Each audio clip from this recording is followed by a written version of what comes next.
Hello everybody, welcome back. Let's have a look at some of these coins, but before we go any further, if you're using Binance or if you're not using Binance, you can set yourself an account up with my link in the description below. It'll give you 20% off all your trades for life. So that's futures and for spot, especially if you're using bot trading, but if you're not, you might as well set one up. Like I say, this account will give you 20% off for life, and you can have as many Binance accounts as you like. You only need to verify it with your IDs and things like that if you're buying and selling with fiat currency. If you're not, you can set one of these up, no problem at all. Just need a new email address and a Google authentication code.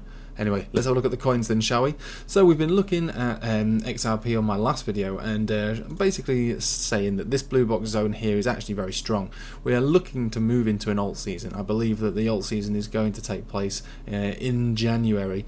So these things that we're seeing right now, they're nice. We can see some bounces taking place, and the alt season could even begin right now. We do have a nice rejection taking place on the Bitcoin dominance, but I have to say the Bitcoin dominance is still bullish, and so you know, it's difficult to say that the alt season will begin now, but there's definitely a bit of a relief rally taking place for alts.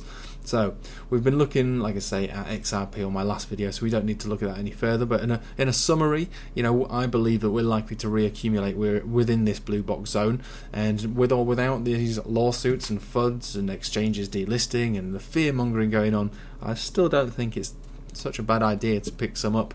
Not a massive amount, you know, because we don't have confirmation. We could break down from here and come down to 23 or 24 cent. We could break down from there and come down to around 18 to 19 cent. But for the moment, you know, this area is holding strong, and so it's not such a bad, I suppose, area to buy at, despite all the fear that's going on. Well, anyway, I made a video on XRP, so you can watch that one separately.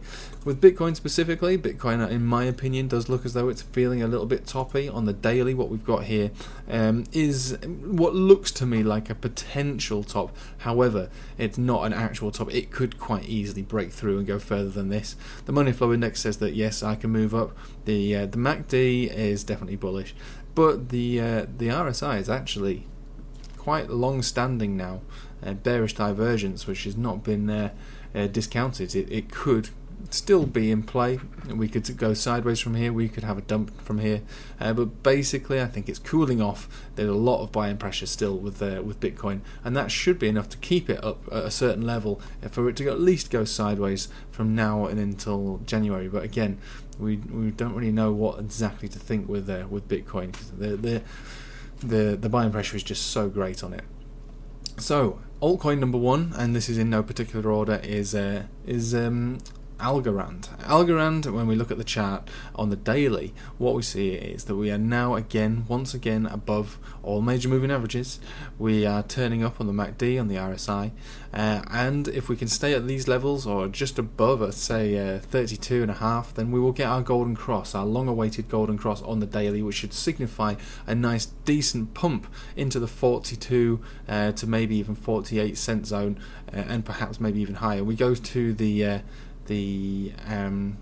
12 hourly, we got our golden cross here, but the market brought us down. This is the whole situation with XRP, has basically brought alts down. So until XRP at least stabilizes a bit, you know, some of these major alts like the top ones that we've seen, like Chainlink's coming back to life, Ethereum's doing extremely well. That will help raise the market cap and also drop Bitcoin dominance down, because the market cap for those guys is enormous. The ones that we're looking at now are actually very small. So what they do is you know, as a result of the health of the top cap coins, and we're not really looking at top cap coins here on this video anyway, apart from with that little overview, I suppose, of XRP. So I think this one is primed and ready to go for January, and what we need to do is going to have a quick look on the weekly. Now this, when we see a chart look like this, it's normally a bit of a danger sign, unless of course there's some intrinsic value to the product, the project anyway. Now what I should say is Algorand is available on Coinbase, so it's got that kind of royal seal of approval, I suppose, that it's not a complete piece of crap, because it's on Coinbase. Now take that for what it's worth, but Coinbase are relatively eclectic as to who they accept onto their platform, and so in that respect I would give it the benefit of the doubt to say that yes, this is extremely overvalued, and now we've got a molehill, a slightly bigger molehill, and now as we come into January, like I say, this is the weekly, around about mid-January to late January on this one, it will have the freedom on the weekly chart to begin to move. Now we don't have any other major signals on this, but if we were to break above pretty much the current level that we're at right now and close above it, which is the 20 weekly moving average, and obviously most people know that being above that is bullish. We're not above that yet. Once we get above that, these molehills should be taken out. So our last high was around about 76 cents, and I'll be looking to top that one out, so maybe even reaching up to about $1 on Algorand. Does that mean that it's going to reach $1 in this alt season, which is I'm touting to be around mid to late January? Yeah, I think it's reasonable to assume that that is a possibility. So from where we are at right now to where that would possibly be, that's 125, and if we manage to get up to $1, that's a 200% move. So it's a 3x there. So that's Algorand for you. The MACD is turning up as well on the weekly. So again, we're primed for a big move. We just need to get through this little zone here, and a few other little precursors would be nice as well. But personally, I like this one. I think this is good. I think this is good to surpass its previous local top and surpass that.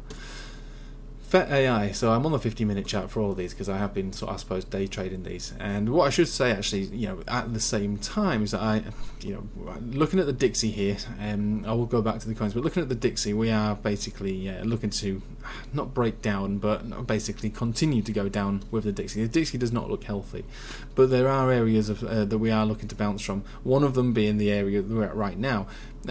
If we start breaking down below 90, I would say that we're looking to get bounces around these 88 to 89 areas, maybe even bring us back up to these blue box, well, that's a purple box, zone of around about 91.5. Now a move like that will certainly impact the market. It will have a negative impact on Bitcoin, which should probably no doubt have a negative impact on altcoins. So that's something that we have to be aware of. But again, this is a bearish chart on every single time frame. So even though I am expecting a bounce, I'm expecting a rejection as well. So let's get back to FetAI. So FetAI, pretty much the same deal actually when we look at this on the weekly as Algo. Some differences being that this one will have the freedom to move more aggressively when we get into early January. So this one looks pretty good. And again, we've got molehills here. This one is an enormous area to take out, and I believe that we will take it out. If we were to top that one out, that's a 250% move, and again, this was done when we were under this big, giant, dark Ichimoku cloud from such an enormous retracement. I do believe that this one will be taken out and then some. So again, even if we were to just rally all the way up to where we came from, and there's another token that we're looking at for roughly around about 250% gains there, and probably then a bit more as well. So not really too bothered about this little lagging situation at the moment. Into January, it will have the freedom, and this one will have much more freedom than Algorand, in fact. So I like the way that this chart looks on the long term. I do really have high hopes for these for this one to move some dramatic moves. Now Ocean, now this is a different kettle of fish altogether. So this one has a very, very small chart, and the small chart, I've charted out some of these buy zones, and we were lucky enough to be able to fill up most of them. The only one I didn't fill was this bottom one here, which is fine, because I've filled up with this between 35 and 30 several times now, and I'm buying this one strictly on its fundamental basis. All right, it's got a fundamental. The strength of this fundamentally is really big, and so I like to accumulate much of this as possible. Now, it's not based on the chart analysis, even though the chart. I've shown the chart and I've said that there are buy zones between 30 and 35. Now, obviously, we stacked up on that. Now we've just got to let and wait for this to rip. If this one kicks off in an alt season, it's going to have to make a monumental push to break pretty much above its previous highs, but staying above areas of 50 cent should give it the opportunity to go all the way back up to where it fell from, all the way back here. This is when it came onto Binance. This is a typical Binance effect that you get with some tokens. So this was trading at around about 10 cents or something like that earlier on in the year.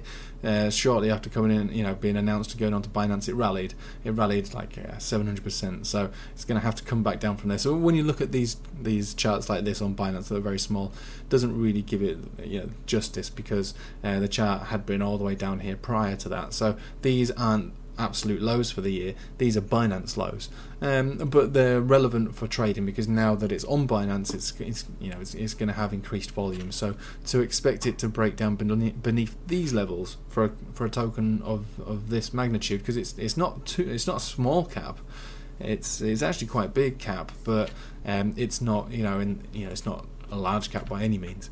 So I don't think we'll be breaking down below here, but there is always that opportunity, and I do have my buy order down here just in case. But personally, this one, I think what we're going to see here is a big move up, because what we could be forming here, even though it doesn't look quite right, would be a cupping handle, even though it's broken down a bit more than it should have done. But my expectations of this one long term pretty good. It's difficult to put a figure on something where it's never been before, but given the market that it's looking to tap into, which is the data management and AI, I think it's got a very good opportunity of cracking into a very what's the right word? Well, a multi-billion-dollar industry. So I'll take my chances on it. All right, I'll buy down at these low levels, and I'll leave it be. And the last one we'll be looking at here is Holochain, and again it's the same old story when we look on the weekly. Big fat cloud here, coming to an end in January to mid-January. Now this one is a bit more bullish in a few other areas. So one thing that we've got going for us is a nice big cross there on the weekly. We've also got the Ichimoku cloud ending mid-January, just like FET, and this one is pretty low cap. So what this means to me is that for a smaller amount of money, we're looking for a larger move on this one. When this one moves, it moves really, really strong, because it has a very low trading volume. When the money comes into it, it basically doubles, triples, quadruples really quickly in its trading volume. And that will cause giant wicks. So just for us to go up to where we came from, it's a 62% move. I think this one's got a lot more than that to go. I think this one's basically been beaten up for long enough, and I think this one's likely to start to make new, bigger highs, bigger, bolder highs than these ones. So I think we'll be looking at about 100% move on this one during this next, between now and end of January into February, once this alt season's taken place. So 100% doesn't sound much compared to what I'm expecting with those other two, but that's conservative. We've got areas all the way here which are strong resistances, and if we were to break from where we are at right now to touch our heads on those, that's an 82% move. But breaking above those levels of 0.001, basically there's no reason why it can't move dramatically to its all-time high and beyond, but that might be a bit much to ask in a single alt season. But getting those areas back, reclaiming those areas, I don't see too much of an issue with that. I like the way that this chart is set up. We're just looking for a few other bits of confirmation on this one, but generally you get the vibe. We're looking at these on a weekly time frame. That's a lagging chart. So we're planning on getting moves in January, mid to late January for all of these. But the moves, as you can see, in my opinion, are going to be relatively large. At least doubling, sometimes even tripling whatever your investment would be. But again, I'm not your financial advisor, so this is not financial advice. This is my plan for these small cap coins. And you've got to wish me the best with it, really. If you want to join my Telegram, I've got links in the description below. I'd love to see you there. We're all in there chatting up trade ideas, using our trading bots, sharing all that. It's not anything other than a really big crypto chat, really. So I'd like to see you join that, as well as subscribe to this channel. But thank you for watching anyway, and take it easy.